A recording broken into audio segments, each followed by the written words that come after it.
Cool. All right. Good morning, everyone. Welcome to another session today. After working through technical difficulties again, I think our owl is broke. There's something wrong with the microphone. So we are trying to work on getting that figured out, but we're going to go ahead and get started. We've got Equity Title here again to help us out. We're very thankful for them coming in today. We're going to talk about FinCEN again. But it's, the law is going to go into effect on March 1st. So we really got to know exactly what this means for our clients and how to explain it. Otherwise, they won't be able to move forward. So I will let you guys take over. Thanks, you. Eric. Yeah. Hi, everyone. I'm Chase with Equity Title. We've got Janet here, sales rep with Equity Title, and we've got our founder and first vice president, Nicole Giamatti. She'll be talking about FinCEN. I know last week, some of you may have attended the legal lunch where our coworker Mike Lynch was on talking about FinCEN. This will be a refresher of that, but you have the opportunity to ask questions to Nicole here, who's very well versed in FinCEN and can help apply those questions to your actual situation. So I'll go ahead and pass it over to Nicole. Everyone online, if you have a question, feel free to butt in. We're having technical difficulties, so bear with us. We'll get to your questions. So Nicole, take over. Thank you guys so much for being here. Those of you that are on the Zoom, thank you for joining us as well. You can also put your questions in the chat. I have Chase watching the chat for me, so he'll butt in as well. FinCEN. Whew. When this came about, I was thinking, oh, great, boring, boring. But it's actually really exciting. It's really exciting. We have not seen a change like this in a long time in our industry, so I'm pretty excited about it. So FinCEN is the Financial Crime Enforcement Network of our government. It is handled under the U.S. Department of Treasury, and they are focused on anti-money laundering. And FinCEN has been around for a long time. It's been around since the 1990s, and it crossed over into real estate into 2010. They are looking, oh no, my clicker not working. What's happening? Okay, now my clicker was just working here. Give me just one more technical difficulty. FinCEN they are focused on anti-money laundering. They are looking to unmask entities and now trusts that are doing money laundering through real estate. And it's a fascinating thing when you dive deep into it, but I cannot deal with my clicker not working, you guys. I'm so sorry. Hold on. Gosh, I don't know why it's not working. Okay, so there is a documentary on Apple TV right now. It's Cowboy Cartels. It focuses on just that, money laundering. It focuses on the cartel in Texas. They were gambling and then moving money into buying a ranch so that they could then clean the money and essentially then, go on and do other things. And it was just so interesting. They pull up this board, this whiteboard, and everything's just pointing to LLC, LLC, LLC. It is fascinating. And oddly enough, that actually came to a head in 2010. So just about the time, I'm not sure if this is the exact case that made them cross over into real estate, but I know it was pretty big. There are lots of agencies involved, and it was pretty big and pretty eye-opening for them to see that how sophisticated this is. But when I started thinking about that, I thought, yeah, well, that's Texas. And it's not here. So I wanted to just do a quick search to see what comes up around here. So in December of 2025, there was a money laundering case that was charged and convicted in December. And I thought, okay, that when you dive into that goes back to a drug case. I'm like, okay. But then there was actually a real estate broker, an East Side broker, that was convicted in December as well for money laundering. And in that case, what she did was she went out and sourced a lot of funds for a development that she was going to do, and then so on and so on. And the stories, you can Google it, the story's up. So I thought, okay, I love that puts it right here in our backyard, right? And it also is doing just what FinCEN is designed to do. It's unmasking those behind it.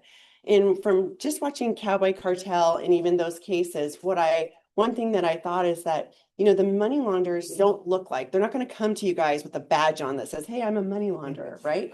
So this is why this is really important. There's multiple reasons why I developed this 1 hour and hope for us to collaborate on it. But I thought that that was really fascinating, that it's not, even in cowboy cartels, I grew up on a farm, so the rancher that's in there, you know, just captured my heart, you know, because you can tell he kind of got walked into this. And but what I was thinking about is, you know, I need an upside to everything.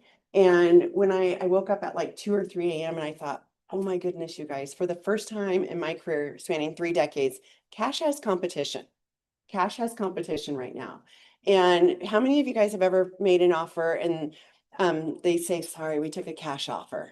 You know, cash lands to the table, boom, everyone blows off. Okay. Well, now I'm hoping to take you guys through this and show where we need to collaborate, but also how this can be an upside for your clients, right? So right now, if someone cannot tell you by the end of this, and I will explain what I mean by FinCEN ready, it's a term that I actually came up with, but I will walk you through what I mean by that. If they can't tell you, if you have a cash offer on the table and they can't explain to you that their clients are FinCEN ready, well, your pre-approval loan that's on the table might be more likely to close after March 1st. So competition is always healthy. So I love that. So what I'm hoping to show you guys here is that stronger positioning for your buyers, like we were just talking about, more client demand. 31% of US home sales in 2025 were cash offers. We see still a large amount of people coming to escrow unrepresented. It's only going to take a handful of those cash offers that feel like they don't need a realtor because their egos or they've done however many things or pride or whatever else gets them to the table for their offer to not be accepted, for them to realize they actually do need a realtor representing them to get their offer through. And I really feel like that's going to be a huge thing. We saw when Fannie Mae became our seller, there was early on, there were those that leaned in to try to understand it. And then slowly but surely, they started getting the business because they could get the deals through. And then there was a clear division. There was those that had the business and those that did not. This is going to be one of those changes in our industry that I do think is going to lend for more people coming to those that understand and can get their deals through, right? And then just the clear edge of expertise. I'm hoping to, again, show you that maybe some conversation around when you're sitting down with the seller, some things that you can say, or maybe some things that come to you, to just have this be a differentiator for you, that when you're at the table, you're speaking something different. If you're in a race with 3 other brokers and you're the only one that talks about FinCEN, well, you've already just raised a differentiator flag. You know, you've raised the expertise flag amongst those that are in the room. So let me go through, continue on. So let me just briefly talk about what it's not. So what it's not and what you might hear, especially in your luxury price points, you might hear when you talk about FinCEN, they say, oh, I already did that. I already have that. Well, that's what they're talking about, is the Corporate Transparency Act that came about in 2024, where beneficial owners' information is required to be disclosed. And it's the exact same FinCEN site, but different. They want to know who's behind the entity. And so the actual owners themselves of the entity, they go onto the FinCEN site, they put this information in, and they get a certificate. And when someone tells you, I already did that, how you will know is you can say, did you enter it yourself? Did you do that? And they'll, yeah, we did that. Okay, that's how it's different, because what we're talking about today, what's transpiring after March 1st, only the title, escrow, or attorneys, or those handling in a cascade from FinCEN, which I will show you, can actually do the inputting of that. And it can't be done outside of mutual transaction, and it's per transaction. Okay, so that's the difference there. Sorry, I'm hearing the kickback from myself, so it's messing me up. Anyways, so let's talk about this. So before and after, okay? Before, right now, here's what it looks like. Because remember, FinCEN has been around for a while, okay? Crossed over into real estate in 2010. Okay, so 14 states are involved right now, and Washington is one of them. And right now in Washington, only King County reports, okay? So limited reporting. Okay, so if you had a property that falls under these guidelines that we were talking about here today, it would only be isolated to King County. There's a price threshold, 300,000 plus, and it's also only entities. Okay, after March 1st, big swing. Okay, all 50 states, all counties are reporting. No price threshold, and entities in trust trusts now are added in with entities, and now there's 111 data points. And this packet here that's on the screen, we have a digital copy for those of you that are on Zoom, but those of you that are here, that's in your packet. That's directly from the FinCEN site. Now, they will be asking for 111 data points. Some of them are things that we already have in the transaction. The offer date, the closing date, the legal, the address, things like that. So there's some of those things that are in there, but just keep in mind, there's a lot of things. I wanted to bring it to you because there's a lot of information in there. And this is the point where I want to pause and let you guys know, by no means is this for you to collect this information. This is the responsibility of the title escrow company, independent escrow companies, or attorneys that are handling the closings. But there is a point that this will impact you if we do not collaborate together and have the earliest point of communication be when you are meeting with your buyers and your sellers. Okay. So if you're, what is going to happen after March 1st, if you don't talk about this early, so people can get through what I'm dubbing as an emotional rainbow, because when it's a cash offer, they're buying cash for a reason, whether it be they got themselves in that position, they do this all the time, whatever, ego, whatever the things may be. And now we're going to start asking them for all this information. The information that is in that packet is essentially almost identical to what a loan processor would be asking of someone that's going through a loan. Well, a lot of people don't want to give all that information. That's why they're buying cash. Okay, well, we need them to go through that emotional rainbow and understand that if they're going to close in the United States, they're going to give us this information. Okay, and that's going to take, some people are going to need to speak to their attorney. They're going to need to speak to this person or that person. They might need time to gather that information. Someone may be on vacation, whatever the things may be, and a few other factors that I'm going to take you through. But obviously, this is going to be equal to if a buyer came to you guys and said, hey, I want to go look at houses. I'm ready to buy. And you just hopped in your car and took them, and you said, oh, by the way, who's your lender? Are you pre-approved? And they said, no, I'm going to wait until we go mutual, and then I'm going to see if I get pre-approved. You would never, right? Total waste of time. So with FinCEN, it's never going to be a situation where someone can't provide the information, because we all have this information. It's going to be a matter of if they want to or not. Okay, so that's what's going to be the big thing. You need to understand early on and have a conversation. Do they want to provide this information? Because if they don't, there's no reason for you to waste their time. As well as on the flip side, when you're working with a seller, if you have a conversation with the other side, hey, are you aware of FinCEN? Do you know about this?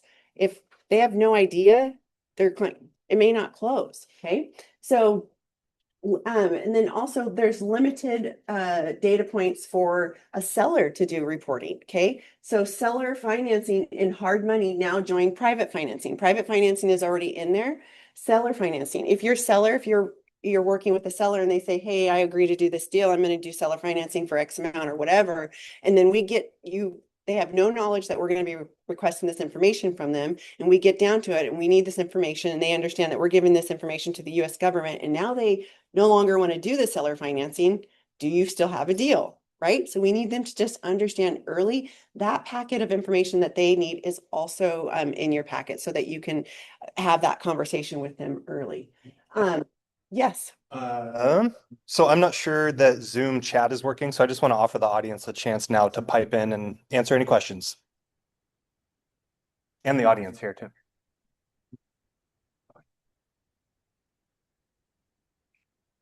Okay, sounds good. Yes. So let's say someone is getting finance. Yes. But they're getting gift from someone. Does that have anything to do with FinCEN? It does. It does, and I'll take you through your question. Oh, I see. Yep, I'll take you. But- Yep. Yeah. Perfect. So FinCEN, we are on this, you guys. FinCEN did an update. It's actually really good. They're listening to our side of the industry. They wanted to push this live in December, and we were like, you're not ready. You don't have all the questions answered. Our side of the business really pushed back on them, and they were doing a great job about getting back to us and answering us. So on February 13th, they came out with some clarity around certain things. So here's one of the things that are just on their site now that they just came up with. So our sales of residential and real property under certain dollar amount thresholds exempt. Low price or no payment transfers still carry risks. Do not determine reporting. Is a gift reportable? The answer is yes. Transfer of ownership, no consideration such as a gift, is reportable. Question. Yeah. Does that just pertain to the LLCs and the corps and all. If Yes. someone's buying in their own name, Yep, then Yep. it doesn't apply. it does not apply. And I will take you through that too. Cool. If it's an entity buying, but it's an individual giving the gift, then you still have Been to through that. report. Janet's jumping Okay. ahead in my presentation. Hit the equity tape. Okay, so anyways, we do have a checklist here that we've summarized. We've been asked to summarize and give a checklist for the 111 data points. What we found is that realtors are saying what they're going to do is they're going to go through this checklist with their sellers and buyers, if they're doing seller financing, and buyers that are saying that they're going to buy cash. And what they're going to start doing is submit this checklist with their offer to let you guys know their client has went through this and they're prepared to give that information. Okay, so that's one way of how a person can be FinCEN ready. They don't have to do that, but that's just one way that we're hearing that they're going to use that. You might be thinking, why hard money? And hard money is, you may realize it now or not, but when your client sends money from an institutional lender, Wells Fargo, BECU, any regular institutional lender, anything that's over 10,000 passes over a bear trap. Okay, so when they send it over, the bear trap is scanning it for any names that's similar or same that are on a watch list. Okay, and if they are, the bear trap grabs it. Now the sending bank has to yell up and over to escrow and say, hey, the money's in the bear trap. Can you please get me where the person was born, the location where they were born, and their date of birth? We send that up and over the bear trap back, bank inserts it in, bear trap reviews it, releases the money. Okay, hard money doesn't have that bear trap. It just sends money back and forth. So here's where I see a little bit of confusion is the experts, right? You're the expert, I'm the expert, but if we have hard money in there and they don't understand, I've met with now 6 hard money lenders who don't understand that even if they're doing a hard money loan on a transaction with an entity or trust, FinCEN still applies. So I can see the circle of misinformation happening, right? So early education is going to be key here. So this is what it looks like right now. So if your seller is selling to an individual that's getting a loan of any kind from conventional FHA, VA, jumbo, bridge, construction loan, any of those, they all do the reporting and to the government already. And so they don't have to do a report. Also, keep in mind, the FinCEN is looking to unmask people. Well, if you're unmasked if you're buying as an individual. So if your seller is selling to an individual and they're paying cash, they also still don't need to report. Okay. The difference comes over here when your seller is selling to an entity or trust that is buying with cash, hard money, private or seller financing. They need to report. Okay. So let's talk about what is reportable. What's reportable is it's focus in residential. So it's your single family homes, your townhomes, your co-ops, your condos, land transfers with a manufacturer or mobile home attached to it. They just recently brought clarity on that. Before that wasn't there before the 13th. So they're specific now on that. Buildings with up to 4 dwellings. So your duplexes, triplexes, fourplexes, and vacant land or unincorporated land that is zoned for residential use. So that means if they're buying a little piece of property on Lake Tapps that they're just going to bring their boats up to and they're never really going to build on it, if it's zoned for residential use, it still needs to be reported on if they're buying in an entity or a trust. Okay, yes. So it still needs to be reported only if it is a entity or trust. Yes. Not a individual. Correct. Okay. 100% correct. What's not reportable is at this time, and I'll circle back to why I'm saying that, commercial real estate, so your office, retail space, your multifamily properties, 5 or more, agricultural and industrial properties, if that's the only way that they're zoned. But if they're also zoned as residential, like some properties are both, then it would be reportable. And then of course your personal property. So if it's just a mobile home alone, there's no land involved that's being in part of the transfer, that would fall under just personal property and that you don't have to report on. I was teaching this at your John L. Scott in Bellevue, and one of the brokers came up to me and she was a broker in Singapore as well. And she said that in Singapore, everything is involved. Everything you have to report on it, and real estate brokers also have to sign off on it. So that's why I say, like, I could see us maybe going towards that way. But we'll wait to see. We'll be thankful that we're not there right now. So what you can expect is more cash offer opportunities, as we've talked about. And I really, really want you guys to see it that way. This doesn't need to be a scary bad thing. This really can be more opportunities. And then FinCEN ready offers will be stronger. Expect pushback. Okay. Remember, your clients vet you. You guys vet us. So expect pushback on that 111 data points. That's why having that conversation early is going to be key. As you look through there, think of the climate of the world that we're in today. That we're asking for citizenship, bank account numbers, all kinds of information that's not normal to a cash transaction.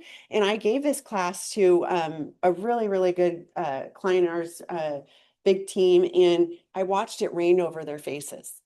And he actually put words to it. He said, it's not that my clients can't provide this information, my clients are not going to.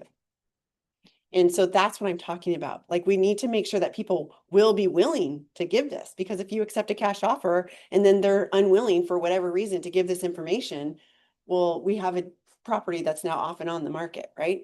So disservice, right? So just be prepared, and please take a moment to look through that and get them going through that, those emotions about whatever. I also see attorneys like sharks on the sidelines waiting, because, you know, the person that does it all the time is going to need to talk to their attorney, and then their attorney is going to send a letter and make some calls and write some invoices.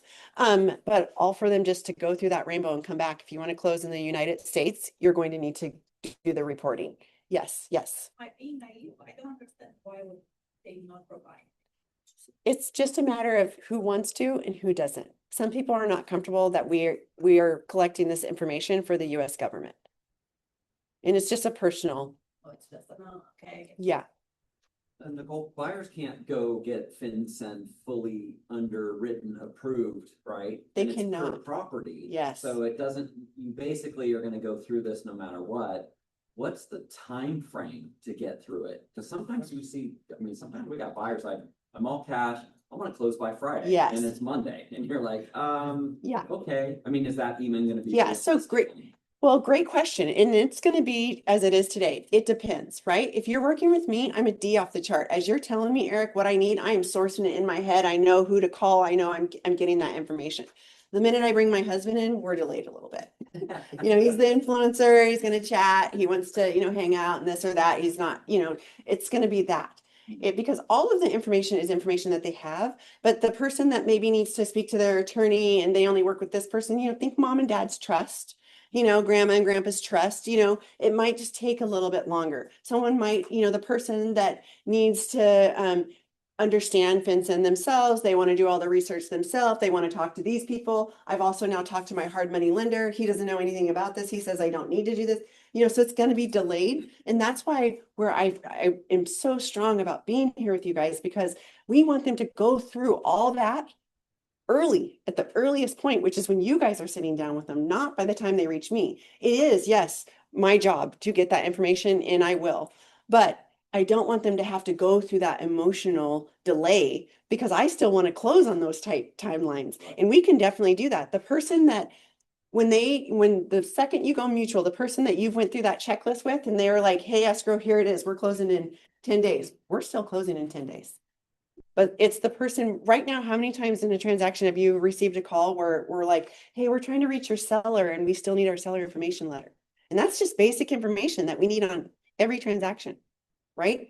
And so it just is going to depend. And I feel like those transactions that are going to still fly in that category are going to those people are going to have the best educated brokers by their side. Another follow-up question to Yes. that. Is it an interview process, or is this a secured link that the client will receive and they will have to do it on their own?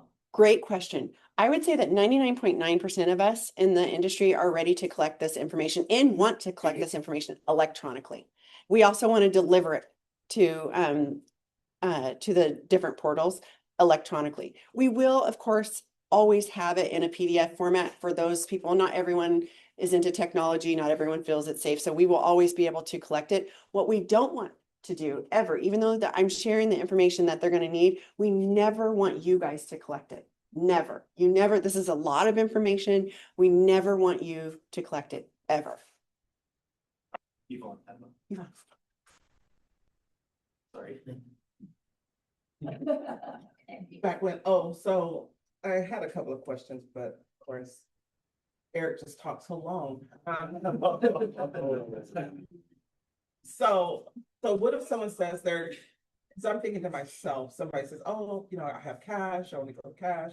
And I think my first question is gonna be, are you buying it directly, or are you using a trust or, or entity to Yes. decide which direction to go in, Yes. right? So then what if someone says, oh, no, I'm gonna do cash, my family left me some money, I'm gonna go ahead and pay cash. And then they want to change it to a LLC or something. After close, yes, let's say after Yeah. close. So let's talk about before and after closing, because we actually see that both things, both ways. So, right. So if you're sitting down with someone and they say, I'm going to buy this as an individual and I'm buying cash, and they're all excited. We need to add in at that point early conversations around, okay, if at any point you wish, because right now in escrow, we see 2 days before closing, addendum, we're now closing in this trust, addendum, we're now closing in this LLC. So that's just a reality, right? And that's going to continue to happen. But what needs to happen is they need to understand early, if you change that, please let me know right away, because there's this information that we're going to need to gather if you change it. Okay, so that could delay your timeline depending on who it is, right? Now, afterwards, I'll go through a cascade. So they are trying to close as many loopholes as possible. And I do believe they have all of them closed. A person can, from an individual, they can still use a mere change of identity. So they can do an individual into their LLC, but if it's, I'm in title and now I'm going to an LLC that's Nicole Giamatti LLC. I can do that if I'm the only member, because I'm the only person in title and now I'm the only member. But now if it is JLS LLC that I'm going to, and I'm a member, Levin's a member, and you're a member, no, that doesn't work, because now you're changing. So they're viewing that as a change. It's not a mere change of an identity anymore. We're actually changing who's behind the mask. It's not the same person. Okay, so good questions. But expect pushback, expect pushback. And this is why I want you to be ready for that, because your guys' voices are so much louder than ours when this situation comes, because they vetted you. This is way more information than the title and escrow companies ever wanted in their file. 3 of the largest companies in our state had data breaches. That can happen to our company, to your company, to anyone, but it did happen to them, and they didn't have all this information on their cash transactions in their files. It's a lot of information.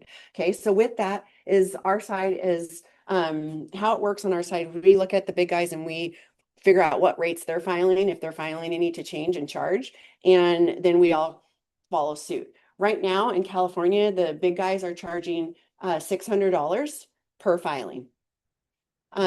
We are not going to charge that. We have elected as a company to only do the pass-through fee. So whatever the filing company charges us, we will pass through. From what have seen, it's been $100 to $120. So it's minimal. I do see that this is where our side is, certain people are going to try to get some additional fees on the back of it. But customers, anticipate pushback again. Think of the climate of the world and the things that they are asking in their citizenship, bank account numbers, trust, EIN numbers, social security numbers, birth dates. Again, this is not normal for a cash transaction. Okay, expect confusion and delays. Why? And again, this is an area where I'll take you through my own rainbow here. So your guys' MLS forms that came out yesterday, right? 24th, right? So I was super excited when I saw that they addressed FinCEN in there. I was really, really excited. Okay, great. And then I pulled it up and read it a little bit closer, and it says, then the seller and buyer shall no later than closing provide to the closing agent the information and documentation necessary to close. What would it be like if a seller gave us an information letter the day of closing? It's a lot of information, right? This is a lot of information that we have to disclose. Now, here's where I have the problem. FinCEN says on their site, once we get all the information, once we get everything, we need 1 to 2 days. I just slid off my own rainbow at that point. I was like, oh, So I know that our team was on with, John Hunter and your legal counsel, and they had some conversation around maybe, some talks around this. What I'm hoping to see, and I'm speaking with the Northwest MLS in April, I'm hoping to see them do something like, so many days after mutual, and if not filled in this many days, because this needs to be done early. Because what they're saying on there as well is that we cannot submit to FinCEN incomplete information. So if you need information from myself, Yvonne, and Levin, and Yvonne and I give it, but we're waiting for 11, we can't begin to report, right? So it's going to just be, it depends. So complete disclosure, I'm going to circle back to that. And then here's another thing that is interesting, that anyone that brings money into escrow, okay, they don't have to give the 111 data points, but they do need to do reporting. So let's say you've sat down with your client, it's the Mike Family Trust, and they're understanding, they got all the things, they got it, they're going to give the paperwork, no problem. But all of a sudden escrow receives funds from Aunt Michelle. That's fine that Mike is ready to report, but is Aunt Michelle? Has she been through her rainbow? Does she know that she needs to give us information? Is she prepared to give us information? Is she going to push back? Because we can't close until we get the information from her. So Michelle has to do the FinCEN too? She has to give us limited information so that we can report, because FinCEN is tracking the money. Where did the money come from? So, and this is no different if you get a loan. So my kids, they all have high school accounts, even though everyone's over 18. But my youngest son, my rule is pay off car, save your money. So my youngest son goes to pay off his car, but because it's a high school account, he can't wire out 24,000. So he transfers 24,000 to me. I pay off his car. Fast forward, I'm getting a loan on my house, and my loan officer is like, "What is that?" So I explained that story, and he said, "Okay, I need the payoff for the car. I need the wire transfer information. And I need the bank account information." So, my D personality, as he's telling me, I'm texting my son feverishly, "Give me this information. I need it, blah, blah, blah." I get it all over to him right away. And he goes, "Oh no, I need all of the bank account statements showing where that money came from for him." Now, whether they're going to do that at FinCEN, I don't know. That's not the point that's not my role. My role is to gather the information that they're asking for. So I need information from Aunt Michelle. It's limited information, but I do need her social security number and her information. Is she willing to give that when she's just gifting money to Mike? I don't know. Maybe it's not an issue for her. Maybe it's a big deal. Who knows? So just think about that. Here's another scenario that we might see, and then FinCEN also brought clarity around this. So say you have Janet Equity LLC and or assigns, and someone actually had this in your Bellevue office, and then it's gets and or assigns your end buyers 123 Main Street LLC. In this scenario, we only have to report on the 123 Main Street LLC. Okay, but do a little bit of a change here. Earnest money's deposited by the first LLC. Now it's assigned to this LLC. We now need to report on both. But this guy that's running around grabbing up the properties, is he ready to report? Is he okay with reporting? If he is, great. But if he has a problem with it, then we have a problem in our deal, and we have to deal with that. So just some things to think about there. And then prior to February 13th, they were going to have us report on both regardless. So that's a little bit of clarity there. Now, complete entity disclosure. This was one that I was glad that they brought some clarity around. So when they're looking to unmask the beneficial ownership, yes, we know they go in there and they put it into the FinCEN site, the corporations and things like that, the CTA Act, but this is different. They're looking for more information, tracing the money, not just who the owners are, the money. Okay, so say that this is your entity here on the screen. I'll pull them up in just a minute. So we needed to dive in. What is the beneficial owners? What are they, looking for? What is the information? So here's how they define it. Two different roles, okay? Two different buckets. One is who has substantial control. Prior to February 13th, they just left it there. And I'm like, okay, well, I'm escrow. I don't determine who has substantial control. What does that mean? How do I know? So this is how they described it. They describe it as trustee, anyone with power to control or dispose of the trust assets, sole beneficiaries, or anyone who can withdraw most or all assets, grantors who can revoke or take back assets, and anyone who owns or controls the entity in one of these roles. And they go on to say, they can have multiple roles. What they're doing here is bringing clarity around people that own, because the other bucket is 25% or over. So those that own 25% or more. But what they're doing is covering themselves here in case a bunch of people own like 20%, 10%, all to make up the 100%. In that case, then we're going to go over to substantial control and determine from there, or everyone's going to report. Okay. So here's some different exemptions. First off, there's no exemption for beneficial owners of transferees of a trust. We're getting that question, but minor children, their parents would need to report or legal guardian. So if there's a custodian or someone, an agent that's appointed by the court, if there's an employee, so think if you ever work with someone that's doing a relocation transfer, sometimes the employee is in there. If they inherited the funds, so say they directly inherited the property and they need to transfer it through that into their own names, then it's not going to be there. And then if a creditor is taking it, so that's, like think Fannie Mae and those guys when they're taking back ownership. Okay, so going back to our entity, let's break down that 25% or greater. Okay, first off, here's where we live in the title and escrow space right now, 1 through 3. We request the entity documents from your clients. We have our title department review them, and then we tell you guys who your authorized signer is. Okay, here's where we are at now, and this is going to be huge for you guys, and I'll give you a story because this actually just happened this last weekend. Okay, so say your entity is here. Janet has 46.6%, Mike has 29.3%, Michelle has 24.1%. So Michelle's out. We don't need to report on her. And maybe Janet's your client and she's been your client. She does everything and she signs everything she always has. You've worked with her for years. Okay, well, you need to know about Mike. And Mike also needs to be your client now. He needs to be your point person because you need information from Mike. And if Mike doesn't want to report, Mike doesn't feel like this property is worth it, Mike's traveling, Mike, whatever, you're not closing until you hear from Mike. So now in the earliest point, we need to be asking who has 25% or greater ownership in the entity. I mean, you can see on the trust who the beneficial owners are, but in an entity, you need to know that. And I find this is a lot of people are going to get trapped in here. So fast forward to this last weekend, I got a call and this is a real life scenario where I see happening. Listing agent calls me and she walks me through. It's a person that's buying cash. The agent's not telling her where the cash is coming from, but he's going to tell her after we go mutual. It's an and/or signs that's buying. And the buyer, so FinCEN does apply. We established that. But her company says, well, there's only just a few points. This particular company owns their own escrow company. There's only a few points. Okay, we have to stick to the facts. This is the FinCEN site. It's not me that wants to collect 111 data points. It's FinCEN that's saying you have to. Okay, so it's not just 5 items that you need to collect.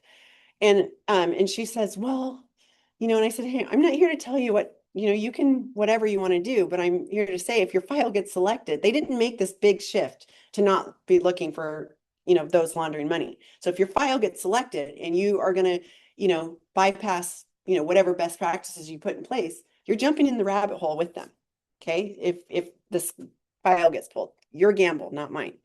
I'm just here to deliver the facts. And she says, okay, well, they're offering 15,000 over asking. And, she went into the story of why this is, her seller really needs it. Okay. So now the easy button is starting to walk to the table. I'm watching it walk to the table and I'm like, hey, it's whatever you want to do. And I said, so is it an entity? She said, yeah. And I said, does the agent know who the members are? I don't know. I said, do you want to ask her?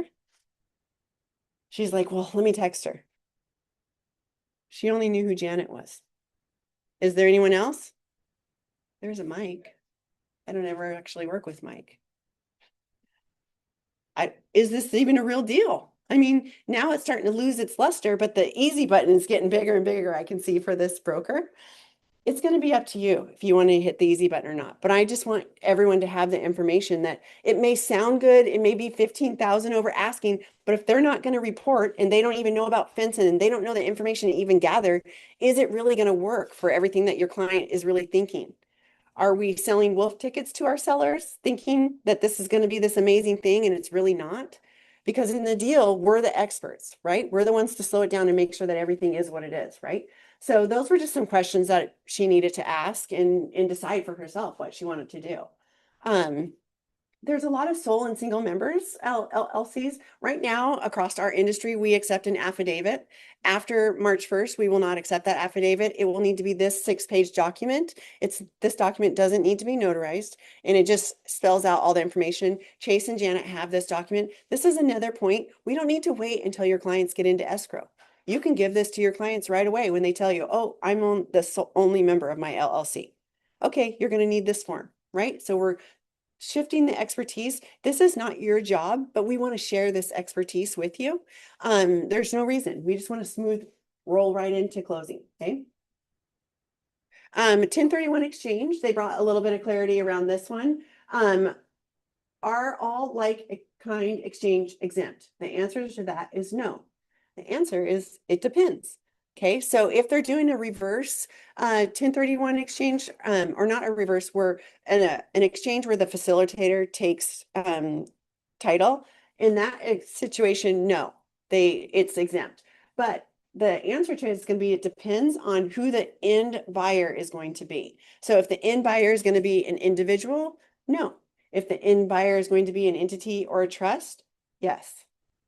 Okay, we do have our own 1031 exchange company. I love to give them a plug because they're fabulous. And if you need anything, they're happy to get on the phone with just you. They're happy to get on the phone with just your client or you guys together. And I've called on her lots of times last minute. She's always cool. Here's another scenario that you that we should think about. Say your buyer sold a home in California, buyer's paying cash here for you in Washington, escrow is wiring to escrow. This is also still going to trigger reporting. Okay, even though that they sold that home in California and all the things, they're cash here for you. And if they're buying in the entity or trust, it's going to be reportable. Okay, this is something that I found was really interesting. And I don't know why I'm so fascinated by this. Maybe because the document that came out on the 13th was a 29-page document. And I do believe that this is on like page 26 or 27, where it's kind of out of place. Like they had already talked about things like this. So it's like they shoved it in last minute, but nonetheless, here's what it says. It says a builder uses a transferee entity to purchase several lots in submission with a non-finance transfer, intending to construct new homes on each lot. Does the reporting person submit one real estate report, which is the FinCEN report, reporting the transfer of all the lots, or multiple real estate reports, one for each lot? Okay, the answer is it depends. It depends. If the builder purchases lots in bulk and closes on the properties in one transaction, then the reporting person would submit one real estate report and provide the required information for each distinct property. If the builder purchases lots in separate transactions, bunch of little transactions, then they need to support each individual lot. Here's what's interesting about this. On our side of the business, what we do when you have a builder or an entity that you work with all the time, we create a base file. And we do this across the whole industry. We create a base file and we don't want to disrupt your client. So we move that base file from file to file to file. FinCEN is very clear. If this file is selected for like it becomes a file that there has a problem in and they want to look at it and you're doing that, big trouble. They are asking you to collect this information per file. So what I'm suggesting is that those clients that are used to having escrow or title companies hold a base file, they hold a base file. Now, it might be within your good heart and nature for you to hold a base file, but I'm telling you, you don't want to do that. You don't want to hold that. You want them to hold it and you want them to submit it directly to escrow. It's a lot of information, as well as if anything comes up, you've just invited the US government to tear up all your files and look and analyze everything. And not to say that they're going to find something or that any of our clients or us did anything wrong, but the stress alone could take a business down, right? So just keep that in mind. Here's the cascade, and I'm going to spend just a little bit of time on this. But the cascade, this is very clear from FinCEN. This is another area. Stick to the facts. I'm starting to hear, we've been teaching this class. You guys are like class, like, I don't know, like in the 40s for me.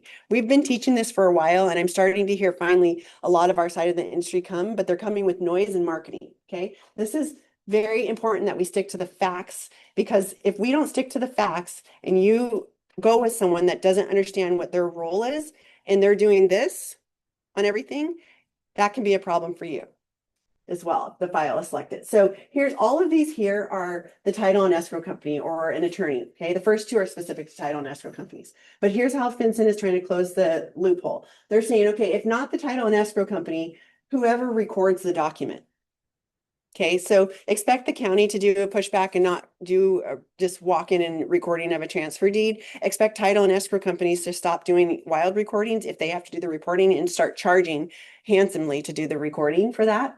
And then also they say, okay, down here where the money, if not those ones above, then whoever's holding the money, whoever's handling the money. Okay, if not those ones, these ones all above, again, everything's a title and escrow company, then whoever prepared that document needs to be responsible for the reporting. And they're very clear on who needs to be responsible for the recording. They do let us know that we can designate someone else to do the entry to FinCEN, okay? But this is where the noise comes in, and I think it's important because it's only going to take one broker to be pulled into a rabbit hole for us all to take a look at it. So it says on here, can a third-party vendor be designated to do the reporting? Yes, third parties can. Third-party vendors who are not described in the reporting, which is that cascade we just went to, with respect to the specific transfer of residential real estate, may file the real estate report on behalf of the reporting person, but cannot be designated as the reporting person. A reporting person could be outsourced the preparation of the form to the third-party vendor, meaning those people do the but the ultimate responsibility for the completion and the timeliness of the filing of the report would lie with the reporting person. This is important because if a file gets selected and they say, well, Levin, you always go to this person? You always go to this person never does the reporting. Are you part of this? How do you not know? Because this is up for realtors too, on their site. They actually have a section that says for realtors. So they're wanting you to be educated on it. Okay. So please just let the noise about they're making their people responsible. No, FinCEN clearly states who's responsible. And I don't know about you, but with my 6 kids, if the minute they think they're not responsible for something, they're just like, okay, whatever, you know. So it's very important we understand that we are responsible as escrow closers, okay? And then can a reporting person file an incomplete report if a party withholds information required to file a complete or accurate report? Answer, no. So it says no, and then further down here, it says the reporting person may consider declining to perform the function that triggers the reporting obligations. Okay, so they're very, very clear on that. And here's where that comes into play, because this is the reality of where a lot of us are going to be. A lot of us are probably going to run up against this. My customer doesn't want to provide all of this personal information. Can we just close and deal with this later? No. Okay, so this question would be like, and I just want to, like, I like to transfer everything over, transfer energy over. So let me just walk through this with you and transfer this energy to you. How would it feel if I said, I'm going to do your closing for you, but after closing, I'm going to wire all the money to the seller, and then I'm going to wait for the seller to wire your compensation back. Then I'm going to cut you a check. Right? Starts to feel real icky real quick. Like, what? Who's saying what? What are we talking about here? It's the same thing here, because there's always going to be those people in that scenario that would be like, oh yeah, I agreed to pay even on that. I'm going to send that money immediately. It's no problem at all. Other people are going to be like, well, we've already kind of seen it, you know? Other people are going to want to renegotiate. Other people are just going to disappear and take no answers and have no conversations. Like, who are we? Do we even know each other? So that's why we have to have the information. And there's very clear, I want to make sure that there's a defining, because the Northwest MLS also put out another form. It's from FinCEN directly, but they highlighted an area where it is timeframes to file, but they left off collecting the information. Those are 2 different things. Yes, escrow and title companies have 30 days after the day of closing to file. That has nothing to do with collecting the information. We need to collect the information prior to closing. And I also need to put it into FinCEN and make sure that it actually passes, because I can't file an incomplete report. And I don't know if I have a complete report until I get it in there. So all that needs to happen prior to closing. So that's another area where I see our side just bringing noise. And this is not an area to have noise. This is an area for clarity. We really need to have clarity right here. So for us, we do have a hard line on this, and it's a hard line across the industry because the penalties are great. right? We will always want to use our map to the yes, short of it being illegal, but this kind of rivals that area. Okay, here's the penalties. And this is also an area where FinCEN did an update. So yay us. Okay, so the penalties for accidental, so neglect violation, and they're describing that as accidental failure to report. It used to be 1,394. Well, now they've upped it. It's 1,430 per violation, up to what used to be 69,733 is now 111,308. Why they don't just have whole numbers, I don't know. And that's for a pattern of violations. Okay. So we as a title and escrow company, we don't like that. You know, those are big violations and it's per violation. So we're in an LLC, it's the Oprah effect. You know, you get this, you get a fee, everyone gets, you know, but in the middle there, this is an area where I want to pull the mask back on our side. On our side of the business, I'm here to tell you, most of us that are in the title and escrow space are breadwinners for our family. Okay, in the title and escrow space, this in willful or reckless violations start at 71,545 per violation, not to exceed 286,184. Like it or not, someone in this situation is getting fired. This is not, no title company is just going to let this ride. I know that there wants to be a warm and fuzzy, and sometimes we don't want to disclose things, but this is an area I do want to disclose to you because I think it's important when you have whoever your preferred provider is, that when they're asking for this information and they're saying we can't close until we get it, please understand this is what they're looking at. They do need this information. It's not that we want it. We are being required by the US government to get it. So it is really important. Now, here's the other thing too. Criminal penalties for willful violations. So for that person that just does this, up to 5 years in federal prison with criminal fines up to 250,000. Now those criminal fines up to 250,000 are probably going to rest with the title company. Sure. If they haven't, fired the person already here, but up to 5 years. Okay. There's industry noise that says, the people aren't, responsible. Yes, the people are responsible. They are not picking up a title and escrow company and carrying it to federal prison. It's the individuals doing the work that are looking at the federal prison. And I'm here to tell you, I can't do 5 seconds, even for your best client. I can't even walk in. I can't do it. So we will be holding the line as an industry. We need this information, and it's important that we collaborate early and help. We need you guys to help set the expectations. This is something that is new now today, but if we collaborate, we can make this the norm really fast. It will be the norm eventually anyways, but just helping set expectations for seller, use this as a differentiator. Use this as hey, it's going to be really exciting if we have some cash offers that hit the table, but here's some questions that I'm going to actually ask back.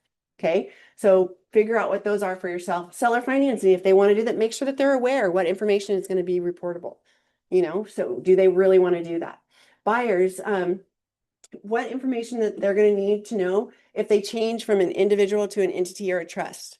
That's going to protect your timelines of your closing, because if they switch on you last minute, they might be shocked to find out, hey, they need all this information. I'm interested to see too, with these new changes, that if a seller accepts an offer from an individual that's cash, and then the individual wants to switch to an entity or a trust, if sellers are going to say no, because who knows what that means for them, right? So education that this will help make your offer stronger, and then as well as just educating them that anyone that sends money into escrow has to do some type of limited reporting, right? Get them going through their emotional rainbow, talking to whoever they need to talk to, attorneys, accountants, whatever. Get them doing that early.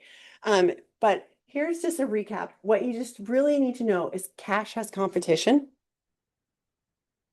Contracts written before March 1st. Maybe they're in feasibility. Maybe you still have, I've closed a cash deal in 24 hours. So anything's possible if you have the right motivated seller and the right motivated buyer. But if they're written before March 1st, if they close after March 1st, for whatever reason, county doesn't close, money doesn't show up, whatever the things may be, if they're closing after March 1st and they fall into the category that needs to report, they will be reporting at that time. Okay. It's the residential that needs to do the reporting. So let's just forget about what doesn't need to and only focus on what does. And then disclosing early, these early conversations are really going to protect the timelines. You don't have to collect the information, but I do believe it's our responsibility together to educate early, and you guys are sitting down with them before I am. Okay, best practice is to consider, all those things that we just went over. Just what are they for you? Janet and Chase can sit down if you want to go into more details, some of the things that maybe they're already seeing and hearing from other people. But loop in escrow early to any changes. Okay, we do have a real cool thing on our app that Janet and Chase can show you. It's a really easy yes, no way to find out if FinCEN's going to apply. There always will be nuances, so there's a disclaimer on there because who knows if people just want to answer to get to the, no, I don't have to apply, but we're here for you guys. You don't have to, this is a lot of information. There's a lot of information in the packet, but Chase, Janet, myself, we're deep into this. So we're getting questions every day from brokers. That's the one takeaway. If you have any questions, just call us. We want to make sure that your deal closes, regardless where you're at. We want to make sure your deal closes. So give us a call. We're happy to help you. I want to give Zoom an opportunity to ask some questions, so feel free to speak up or forever hold your peace.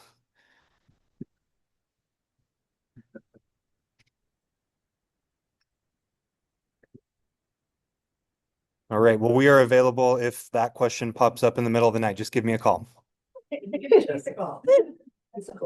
One thing I didn't get, someone asked, but a lot of times people will say, wouldn't it just be easier if they closed as an individual? Well, absolutely. But what you don't want to do is have that conversation in your file, because if they're on the stand and they say, well, I was going to purchase in this, but so-and-so told me it would just be easier.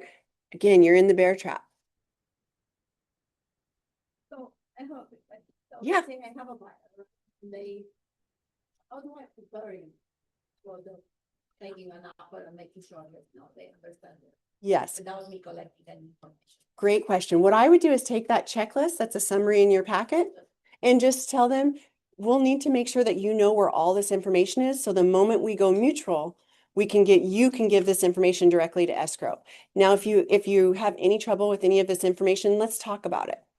Because if they can't give you that information, not give you, but if they can't, if they can't collect it, do we really have a deal or not?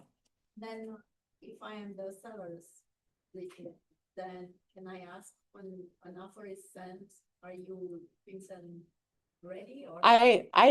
Or, that's you wanna know that. yes. So That's definitely going to be a conversation piece for Right. both listing brokers. As soon as you see a cash deal, you're going to have to say, is your client FinCEN? How ready are they? Have you sent? If they say, what's FinCEN? yeah, right. I mean, that's really going to tell you right then and there, like, I don't think this is going to be a good deal for us to take, seller. Here's the risks. So again, in that scenario, that's going to be like if someone puts an offer on the table and you say, where's your pre-approval letter? And they say, well, my client's going to wait until they accept the offer and then he's going to see.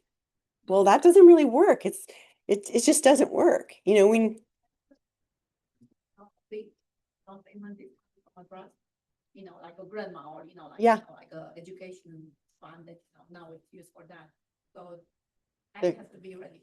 There's going to be limited information that they're going to need to provide. They want to follow the money and they want to know who's behind sending the money. So either you represent, you really have to either ask the questions or make sure that they understand In my opinion, that's why I designed this 1 hour, because in my opinion, it's not just about FinCEN, it's about educating and protecting. And, because if we don't ask those questions, then yeah, we could potentially be tying up a transaction with someone that, isn't prepared to report, isn't going to report. Maybe the timeline is that quick closing that Eric was talking about, Yeah. but now we're just now hearing about FinCEN from escrow. And their attorney's on vacation. Maybe that it couldn't close, but now we're into an unrealistic, timeline. And by unrealistic, I mean not what your seller was expecting. Mhm. Yvonne, you got a question? Yes, so I've heard you say several times, you want to ask the client, are they FinCEN ready? But if I remember correctly, you also said they can't really get ready until they are in a mutual. So I'm confused by, are you FinCEN ready, but yet you can't be because. So you can't be ready by certificate, but you can be ready by knowing that they can tell you, yes, they're going to gather all that information.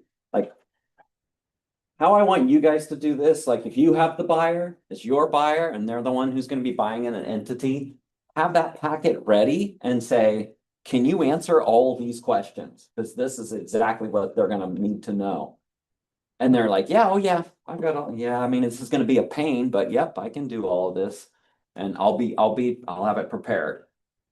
To me, that's FinCEN ready. Yeah. I think that's where it's just having the conversation with them and let them understand, like, you know, exactly what they're gonna need to provide. And that goes for owner finance deals and also if they're getting gifts. But then on the flip side, if you're the listing broker, ask the question, are they FinCEN ready? And because you guys know, I mean, with the buyer broker, they're gonna look, if they say, what's that? You're like, okay, you haven't even had the conversation. You don't know what it is. You haven't even had the conversation with your client. I need to let my seller know this is probably not the best route to go. Guess we can add this to the buyer's package, like initial consultation, you. Yeah, I actually really like, I was studying the buyers kind of questions checklist and then the seller check. Those are great. And that's exactly what you need to have. So it might be a good idea to have that in your packets for your consultations for sellers and buyers. Yep. Wow, lots of information. Yeah, that's why we say, Yeah, that's why we thank you. put these on. Well, thank you guys so much for making it today. Thank you, Zoom people. Sorry, we're gonna have to end up getting a new camera, I think, and we'll get that all situated and figured out. But thank you for making it, and thank you again, Equity, for coming out again for helping us all. Thank you.